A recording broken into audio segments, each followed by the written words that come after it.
In every gym across the planet, you're going to see someone try that Israel Adesanya dance routine, whether you like it or not, and I'm all for it. I love it. He deserves it. More power to him.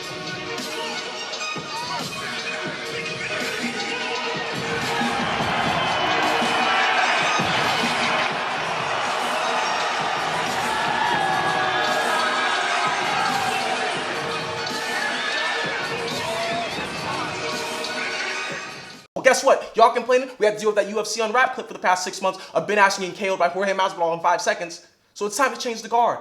I'm all for it. Let's get into it. They say I'm the best at what I do. After me it's 5, 4, 3, and 2. Sometimes I think they all gum bumping. So I tell them all to put that on something. Now, for the few of you who checked out my previous video, I'm not going to be sharing you my picks anymore because I am locked in a 6-week competition with MMA personalities, YouTubers, and MMA fans as well in this JFT sponsored tournament bracket to decide who is the best at picking the winners of fights. You know me, I'm already off to a great start. I won the first round and my mom co-signed me. Check it out. Listen, man, I won't lie to you. I was wrong with that Nadia Kassem pick, and I was also wrong with Bam Bam. But I get better with time like a clock. I'm going to win this tournament, and there's nothing you can do to stop me. Right, Mom? Right, baby. You got people calling themselves Mystic Mac because they predict these things. Well, guess what? I'm Mystic Black because by any means necessary, I'm going to win this tournament. And guess what? It's already happened. It's coming to fruition. Get over it. Like I previously said, I'm not going to be sharing the picks. I got guests, though, to help me out. We got a long list of them. I'll show you their Twitter handles. I'll show you whatever they want to promote. Let's just get into it. Yo, how's it going, Kairos? Thank you for having me on. So quickly, I'm going to make my picks for the main card for the upcoming UFC fight. For the main event, Joanna's the bigger fighter. She's a stronger fighter, and I believe she's got a better stand-up, which is also Michelle Waterson's strength. So I've got to pick Joanna to get that win. It's going to be a great fight, but Joanna to get the win. So I'm going with Cub and Joanna. Thank you, G. Okay, all right. That was actually okay. You got some good points. Main event, Joanna Jedrzejczyk. You like that pronunciation? Yes, you do. Versus the Karate Hottie. Ha ha ha ha ha ha! We got Joanna Jedrzejczyk, death of 1,000 strikes. Hey, y'all be sure to rock with me this Saturday. Live play-by-play. Mo Scream TV on YouTube. UFC Tampa Bay. KB, keep doing your thing. Interesting pick. Let's move on. And then Joanna, I can't pronounce her last name. I'm sorry, I suck. Michelle Waterson. How? Michelle Waterson's going to get killed. It's going to be a first round, second round, TKO via murder. That's all it's going to be. Michelle Waterson, great grappling.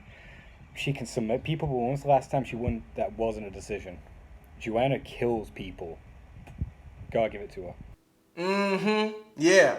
The main event, Michelle Waterson and Joanna Jedrzejczyk. I feel like these two fighters are on different levels. I feel like there's a large size advantage for Joanna. I feel like she's still of the championship pedigree, and I feel like Waterson is just not of that caliber, not of that size, and I feel like it's going to be an easy win for Joanna. I feel like she might even finish Waterson on the feet. Now, let me take a stab into the main event before we go into the co-main event. I think a lot of you guys are counting Joanna Jedrzejczyk out because she's lost 3 of her last 4, but let's look at who she's fought. Valentina Shevchenko, arguably one of the greatest defensive strikers, regardless of gender, regardless of division.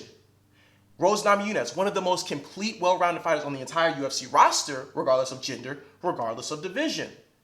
This woman cut people up from start to finish. I had someone on Twitter trying to blaspheme against Joanna Jedrzejczyk in this fight, and guess what? I wasn't having none of it. I'm not going to put them on blast like that.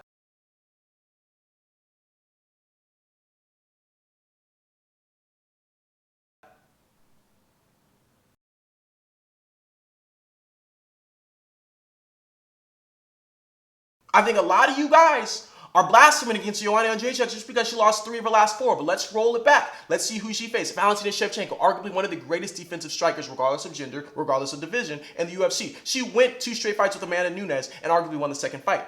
Let's look at Rose Namajunas, arguably one of the most well-rounded fighters on the UFC roster, regardless of gender, regardless of division.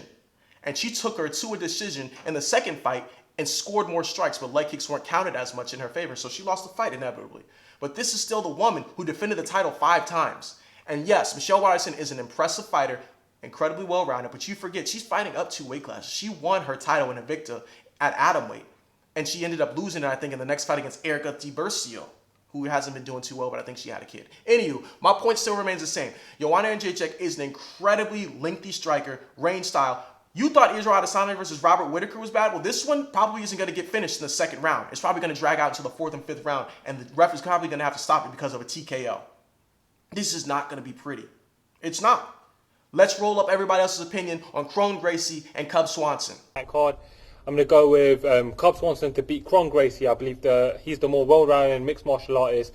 He's got more skills, even though he's on the decline in his career. I think he'll still be able to get Kron at this stage in his career. I might be wrong, but still rocking with Cub for that one. What's up, guys? Just doing my picks for Kairos MMA. So the co-main event and the main event for UFC Tampa. So we have Cub Swanson, Kron Gracie. I'm biased. I like jiu-jitsu. I'm a jiu-jitsu guy, so I've got to say Kron. But also, Cub is on down. His last win was against the GOAT, Artem Lobov, in a 5-round decision. No. Don't be disrespectful. This man is going to get taken down and strangled. I'm sorry. For those of you who don't know, I got a bet going with this man. He bet me that Kron Gracie would become UFC champion by 2020. It's not happening. Here to talk about a little bit of UFC Tampa Bay. Co-main event, Kron Gracie, Cub Swanson. Cub Swanson lets him stick his neck out. Kron Gracie by guillotine. I'll start with the co-main for UFC Tampa. You've got Cub Swanson against Kron Gracie. I feel like Cub Swanson is a veteran of the MMA game. This is about Kron Gracie's 5th fight, I think, in MMA. I feel like his striking is still, we haven't really found out what he is as a striker. We know his pedigree, obviously, on the ground. I feel like Cub Swanson's experience is going to help him out in this fight. I know he's fallen on a little bit of hard times, but I'm going with Cub Swanson. You guys wanted varying opinions, and you got it now. This is one of the most diverse group of thought that we've had on here, and I'm all for it. Send in your videos if you want to get at it too. All you got to do is tweet me, DM me, whatever. It doesn't have to be a video. It can be a tweet as well. I will play it. It can even be an audio message. Anywho, a lot of y'all are disrespecting Cub Swanson, and I will not allow it. Let me break it down for you. If there's one thing Cub Swanson is, it's a victim of his own mentality. The guy fights anybody regardless of matchup, regardless of size, regardless of skill set, and his record reflects that. But there's one thing that you guys aren't taking into account, and that is the accumulation of experience that he's picked up through these wins and losses. He's seen every single outcome you could possibly have. What has Kron Gracie seen? Only imposing his will and getting the takedown and finishing fights. This fight, Kron is going to have a hard time closing the distance. Cub is going to keep his distance, circle away from him, pump the jab, throw kicks. Then he's going to force Kron to get desperate and start trying to dive in, and try and get over under or double under to try and get clinched. And then when that doesn't work, you're going to see him diving across the octagon for ankles and legs, trying to take it down. And it's just not going to be a pretty fight for him. He's going to get pieced apart and he might get finished. I'm saying 3rd round TKO. That's my opinion. Also, I got things coming out. GDR versus Amanda Nunes. Check it out. It's a promo if that's your thing. Also, an update about Robbie Lawler versus Santiago Ponzinibbio. I'm not sure if I can make that deadline. I'm going to try. Probably won't be able to make it, though. But be on the lookout for that. Also, follow me on Twitter at Kairos MMA. Please, if you want to submit your content, you want to be featured on the show, you want your picks and this, that, and the third, there's an entire community of people who just talk MMA all day. You're going to love it. Hop into it. Let's get it. Thank you so much for tuning in. I'm Kairos MMA. Right time, right place. Have a great day.